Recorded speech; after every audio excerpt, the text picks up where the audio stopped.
All right, I wanted to show you this next project that you're going to be doing is a reductive tile. These are some examples of reductive tiles from past semesters that have been done and what you're going to be doing. And this is a reductive process, meaning you're going to be removing clay from around your object with these pieces. Whoops, sorry. Here's another example of a tile that's been done. This one here, and I went ahead and poked 2 holes in this one. It hangs in my classroom, so I can hang it on the wall, and you're more than welcome to do that, so you can hang it. But the first thing you're going to need to do to get started with your tile is you're going to have to get 2 of the wooden slats. Well, actually there's 4.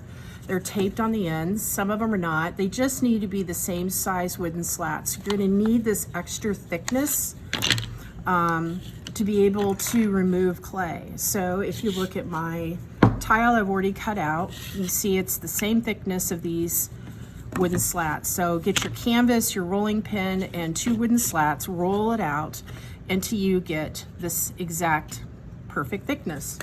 I have a paper template that you're going to use to cut around to get exactly this size, and I will have it on my desk or my demo table for you all. So your tile should be square. What you're going to do is take a damp sponge and you're going to go around and you're going to smooth out all your corners and sides so you have no sharp edges. When it comes to your craftsmanship, once you cleaned it up, you need to let this get leather hard. I mean, really leather hard. I cut this out yesterday and I put it in a Ziploc bag, and I've had it out all morning, and you can see it's still very gray. It's still somewhat soft, but it's not bad. It's pretty firm, like leather hard should be. So when it comes to your image, there's lots of different things that you can do for your image that you put on here. As you saw, some of these, this one here I just found on Pinterest. I looked for a contour drawing of a tree, a simple tree. I just drew this one out because I liked kind of this retro 60s style textiles pattern that I did. And this was a student's, that was just bamboo that they drew on and then took away where it's black is what she removed. So if your drawing skills aren't great, or if you can't find something that you want to make, you can use stencils. I have some stencils over here by the rolling pins that you can use. When it comes to other imagery, if you find something, come and get me.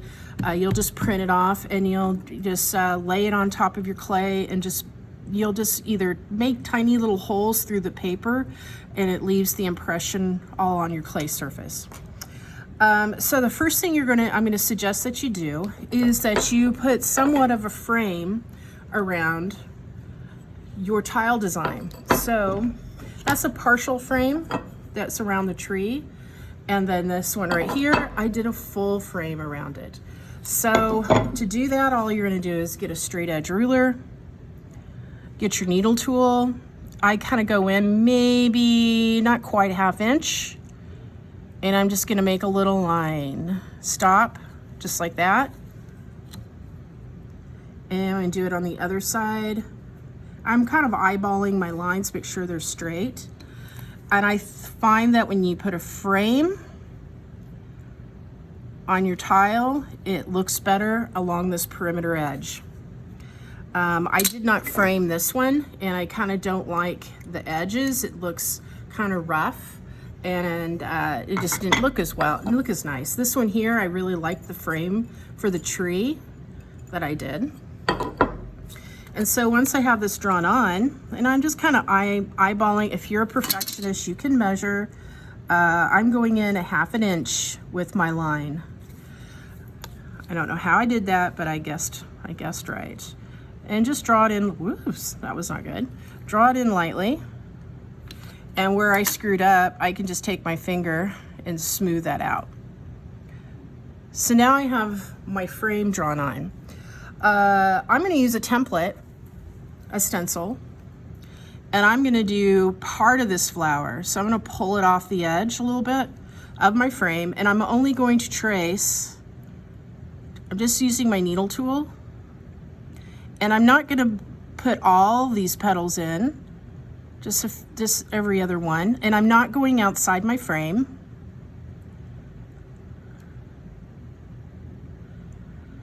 And I just keep going around and tracing my stencil until I'm happy. For the most part, students enjoy the reductive tile because taking away the clay, there's something pretty satisfying about removing the clay from around your object that you're trying to raise. So this flower will be the highest point of my tile besides the frame right here. So let me move right along so I can show you. All right, so there's my flower. I'm also going to put some circles because I like circles. I'm going to sketch this big circle in. I'm just doing part of it because I don't want to go outside my frame. Where it might be higher, I'm going to do a smaller circle. I'm going to put this one within my frame so the whole circle's there. And then I think I'm going to overlap, or I'm going to go behind just like that. And then I'm going to do a little guy right up here, like so. So now I have my image drawn on to my tile. And I'm pretty happy with the spacing of all my objects because ultimately I'm going to go in and paint my imagery like I've done with these. For the most part, I'd suggest that you leave your background of your tile, the clay color, and you do color on your objects. So that is drawing in your tile, your design into your tile, cutting it out, smoothing it, and then what you're going to need to be doing is using these ribbon cutting tools. Most of you guys have this size. And some of you might even have this tool that looks kind of like a wicked little hook, if you can see that. And then some of you guys might even have the smaller ribbon cutting tool that's really small. I don't really need that for this guy here. So reductive carving for your tile. Why it needs to be leather hard is because when we start removing clay from around my objects, it's really nice when it's leather hard. So what I'm going to do is move my tile so I can carve better because I always have to have everything at an angle. I'm going to use the straight edge of this ribbon cutting tool and I'm going to go right along my line and I'm going to start taking away clay. Don't try to go really deep really quick, and you should get these little curls. I'm going to go around my object, try not to go inside my circle. I might have to lift my tool. But I want these circles in my flower to be higher than the negative space around my objects. So I'm just going around, hit my line up there, and I'm just gradually taking away clay. Where it's a smaller space, I can turn my tool on its edge on the corner and just kind of remove clay from where it's these little tinier areas. Now, if I have a really tight area, I'm going to use this really pointy tool, and I could go in here between my flower petals,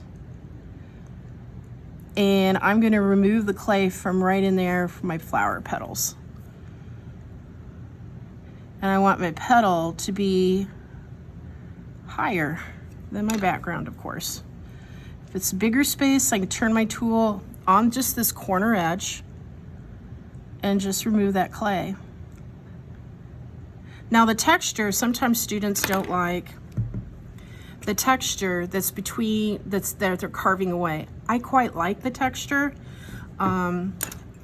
You can take a brush and water and smooth it out like I did with this tile and with this tile.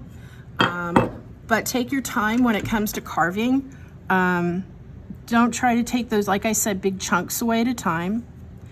A lot of times will go back around my objects and turn my tool sideways like I just did to make that circle pop out more. And then turn it on edge, just on this corner.